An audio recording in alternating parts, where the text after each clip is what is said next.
ಒಂದು ನಂಬಿಕೆಯ ಹೆಜ್ಜೆ. ಪ್ರವೀಣ್ ಕುಮಾರ್, ಪದ್ಮಶ್ರೀ 2026. 15 ಮೀಟರ್ ದೂರದಲ್ಲಿ 4 ಮೀಟರ್ ಕ್ರಾಸ್ ಬಾರ್ 2 ಕಂಬಗಳ ಮೇಲೆ ಇಡಲಾಗುತ್ತೆ.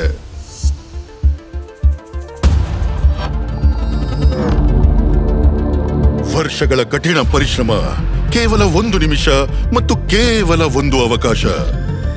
ಮತ್ತು ಇಡೀ ಜಗತ್ತು ನೋಡುತ್ತಿರುವಾಗ ಅದು ಅಷ್ಟು ಸುಲಭವಲ್ಲ. ಪ್ರವೀಣ್ ಕುಮಾರ್ 2003ರಲ್ಲಿ ಉತ್ತರ ಪ್ರದೇಶದ ಗೌತಮ್ ಬುದ್ಧ ನಗರದಲ್ಲಿ ಜನಿಸಿದರು.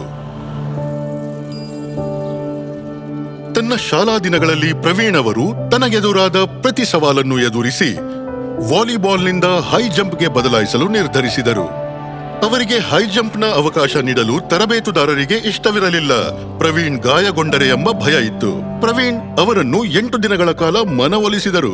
ಶಿಕ್ಷಕರು ಒಪ್ಪಿದರು. ಪ್ರವೀಣ್ ಅವರ ಹೆಸರು 8 ಗಂಟೆಗೆ 10 ಗಂಟೆಯ ಕಾರ್ಯಕ್ರಮಕ್ಕಾಗಿ ನಮೂದಿಸಲಾಯಿತು. ಎಲ್ರಿಗೂ ಅನಿಸ್ತು ನನ್ನ ಕಾಲಲ್ಲಿ ಪ್ರಾಬ್ಲಮ್ ಇದೆ ಅಂತ. 2-3 ಅಡಿಗಿಂತ ಹೆಚ್ಚು ಎತ್ತರಕ್ಕೆ ಹಾರಲಾಗೋಲ್ಲ ಅಂತ. ಪ್ರವೀಣ್ ಚಿನ್ನ ಗೆಲ್ಲುವಷ್ಟು ಎತ್ತರಕ್ಕೆ ಹಾರಿದರು, ಅದು ಸಮರ್ಥರ ವಿಭಾಗದಲ್ಲಿ. ಒಮ್ಮೆ ಮಾರುಕಟ್ಟೆಯಲ್ಲಿ ನಮ್ಮನ್ನು ಒಬ್ಬ ಋಷಿ ಭೇಟಿಯಾದ್ರು. ಅವರು ಪ್ರವೀಣ್ನ ತಾಮ್ರದ ಪಾದವನ್ನು ನೋಡಿ ಹೇಳಿದ್ರು, ಇವನು ಭಾರತಕ್ಕೆ ಕೀರ್ತಿ ತರ್ತಾನೆ ಅಂತ. ನಾನು ಅವನಿಗೆ ಜನ್ಮ ನೀಡಿದೆ, ಆದ್ರೆ ಅವನು ರಾಷ್ಟ್ರದ ಮಗ, ಭಾರತಕ್ಕೆ ಕೀರ್ತಿ ತರಲು ಜನಿಸಿದವನು.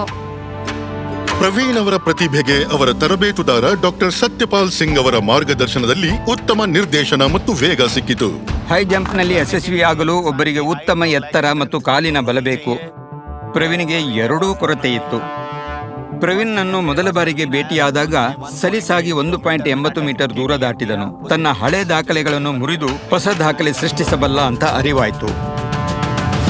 ಈಗ ಗುರಿಯಾಗಿತ್ತು ಭಾರತಕ್ಕಾಗಿ ಚಿನ್ನ ಗೆಲ್ಲುವುದು. ಆದರೆ 2019 ಪ್ರವೀಣ್ಗೆ ಸವಾಲುಗಳ ವರ್ಷವಾಗಿತ್ತು.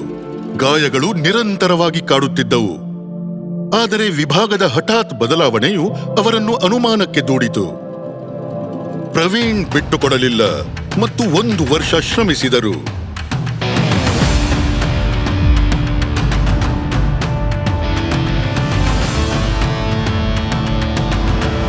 ನನ್ನ ಮನಸ್ಸಲ್ಲಿ ಒಂದೇ ಒಂದು ವಿಷಯವಿತ್ತು, ಚಿನ್ನ ಗೆಲ್ಲುವ ದೇಶದ ರಾಷ್ಟ್ರಗೀತೆ ಮಾತ್ರ ಅವರು ನುಡಿಸ್ತಾರೆ.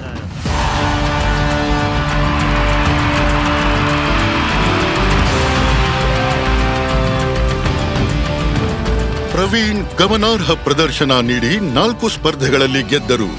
ಪ್ಯಾರಿಸ್ ಪ್ಯಾರಾಲಿಂಪಿಕ್ಸ್ನಲ್ಲಿ ಹೊಸ ದಾಖಲೆ ನಿರ್ಮಿಸಿ ಚಿನ್ನ ಗೆದ್ದರು. ಈಗ ಹೊಸಬರಿಗೆ ಕಿವಿ ಮಾತೆಂದ್ರೆ ಸದೃಢತೆ ಮತ್ತು ದೃಢ ನಿರ್ಧಾರದಿಂದ ಎಲ್ಲವೂ ಸಾಧ್ಯ. ಮೆಡಲ್ಗಾಗಿ ಆಡುವುದಿಲ್ಲ, ಭಾರತಕ್ಕೆ ಆಡುವುದು ಇಷ್ಟ, ಅದಕ್ಕೆ ಆಡ್ತೇನೆ. ಪ್ರವೀಣ್ ಕುಮಾರ್, ಪದ್ಮಶ್ರೀ 2026. ಕೋಟಿ ಕೋಟಿ ನಮಸ್ಕಾರ.